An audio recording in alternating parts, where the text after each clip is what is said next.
Ciao Carissima, going na naman kami ngayon. Punta kami ng Calapan ulit.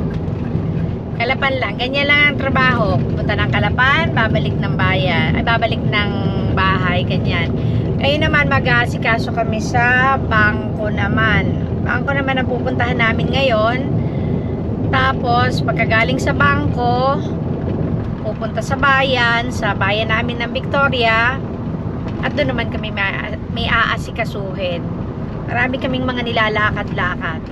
Pagkatapos nun baka pahinga na. Pero syempre may pinapagawa kami kaya pinupunta-puntahan din.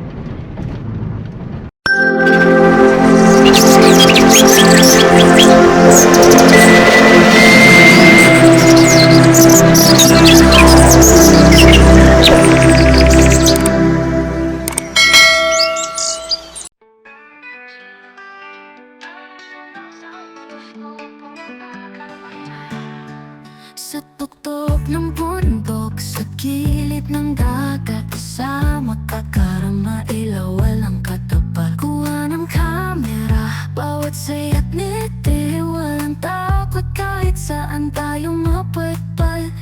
Puno ng alaala ang bawat litrato, kapiling kakarama ila.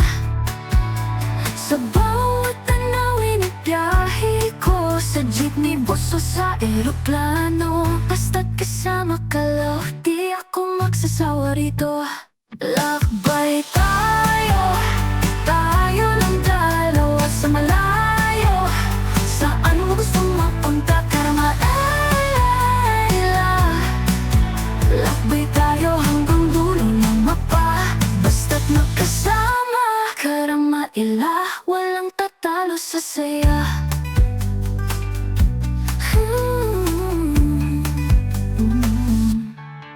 Sa bawat paglalakbay, hawak ang iyong kamay, tila para tayong bida sa bawat larawan.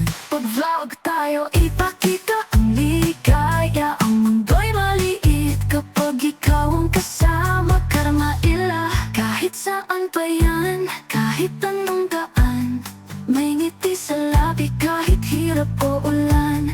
Kahit nawala tayo sa kalye o sa bayan,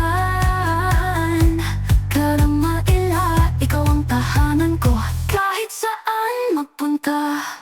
Lakbay tayo, tayo lang dalawa sa malayo. Saan mo gusto mapunta, karama ila.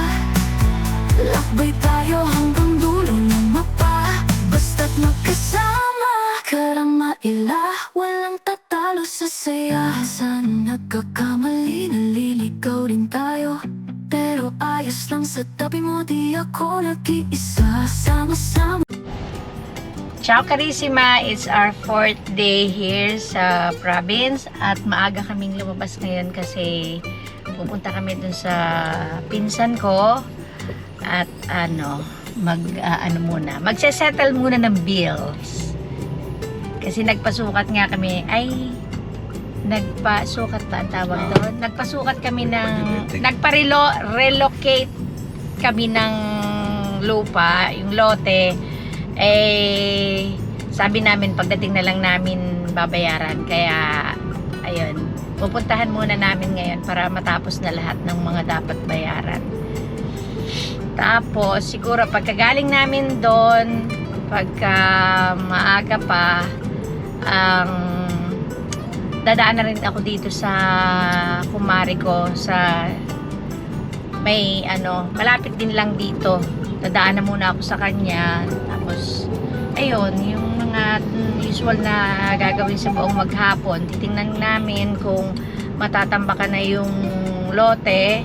Mamaya punta kami sa site, titingnan kung matatambakan na yung lote para bago kami umalis. Hindi man siya tapos na tapos, pero at least konti na lang bago kami umalis.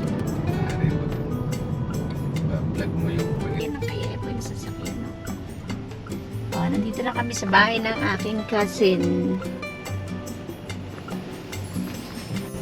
Ayan, nakatapos na kami sa pinsan ko. Pupunta naman kami sa palengke at bibili ng ginger. Dahil gagamitin namin sa aming bulanglang. Ito ang palengke. At itong gray na to, yan. Kita niyo yung gray na yan? Yan yung pwesto namin na pinagawa yung last uwi namin. May nagre-rent dyan ngayon. Parang ginawa yatang bodega kaya nakasara.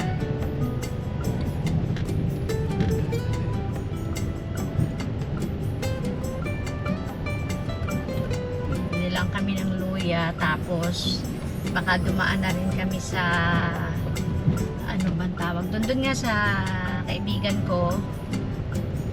Chichika ng konti, tapos uuwi na. Dadaan tayo kanina. Kay Lydel. Ngayon. Para ano, Tapos na. tapos na. Kung si CK man ay magsuswimming sa isang araw, pwede at least ay ano.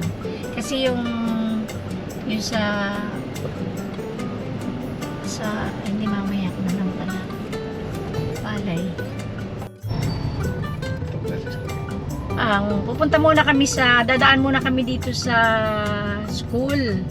Sa Good Shepherd Academy kasi may tatanong lang ako dun sa teacher nung dating, kasi nag-sit in dati yung mga anak ko dito. Ngayon tatanong ko kung ilan yung students kasi yung si Bunso meron siyang pasalubong sa kanyang mga classmate. Kailangang malaman ko kung ilan kasi mahirap kung teacher pa yung mag-divide. So kami na lang ang pupunta para alamin ko muna kung ilan. Pero hindi ko ito po. Ano bang oras na? Tsaka din na naman ang ating daan. Ito yung namin, Paris Priest. Ay, Paris Priest. Paris! Ano bang tawag doon? Parokya, Paris. Parokya, Parish. Ang Paris Priest. Di siyempre pare. Hindi ko alam kung sino ng Paris Priest. Pero yung aming parish, ito na, parokya. Ang Good Shepherd. Aba, meron din doon. May video nga yun. Dami ng bago dito. Bago to eh. Last time na umuwi ako, wala ito.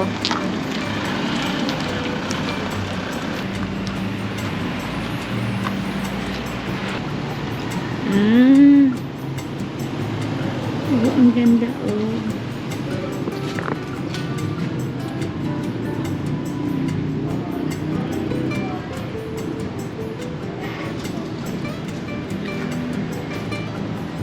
Galing muna kami dun sa school, I mean sa classroom ni na CK dati.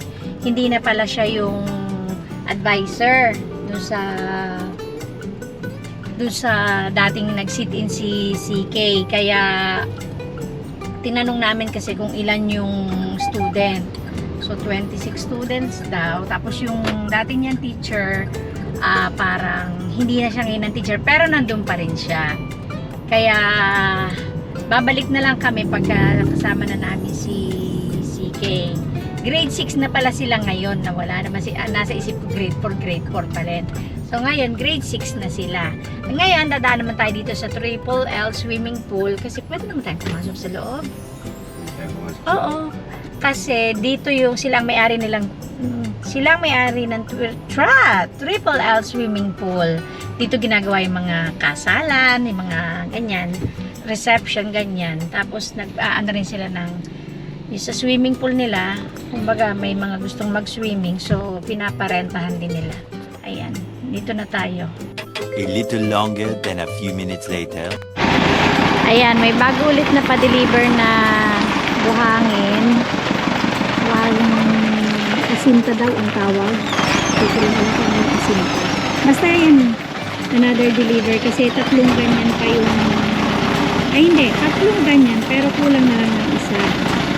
Kasi ganyan na lang. Swimming. Ngayon. Meron ditong meron ditong CR. Sabi ng kalsada. Bawal na.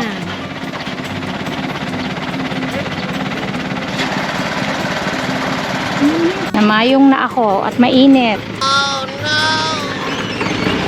Naitapon na. Naibubo na pala. Okay.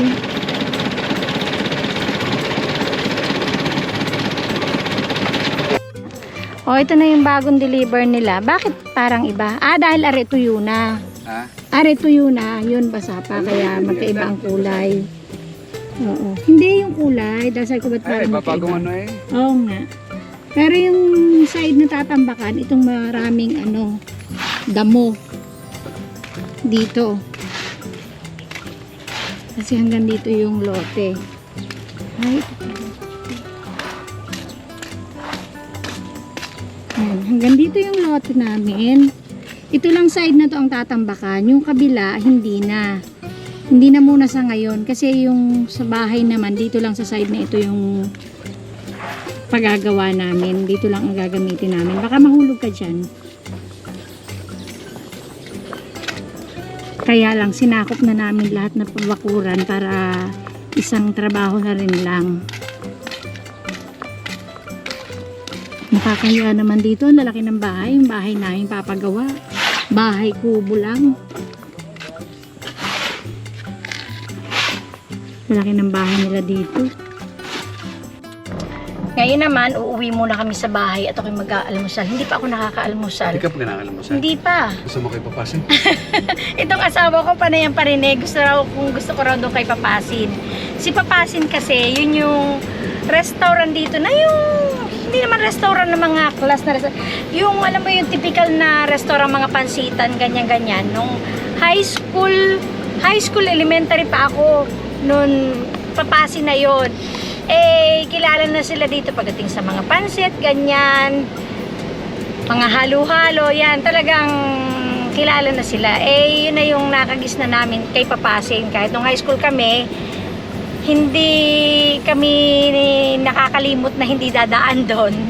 Tama ba yung term ko? Basta lagi kaming dumadaan doon, lalo na pagka-araw ng yes, yan, yung daan na yan na sinasabing hindi simentado. Ito kasing kabilang side, simentado.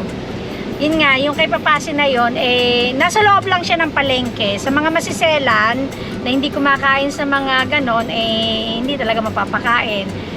Yung mga ganyang bagay ba. Pero kami kasi, sanay na kami doon. Kay Papasin. Itong asawa ko, sabi ko, hindi pa ako nag-aalmusal. Yung inaalmusal ko lang naman talaga, biskwit, o kung ano, pero hindi ako nag-aalmusal yung mga kanin-kanin. Eh, parinig siya ng parinig, kung gusto ko raw ba kay Papasin, eh, di pagbigyan na natin. Malamang napansit ang kainin namin. Ang dami ko pa naman dalang pang almusal galing ng Italia.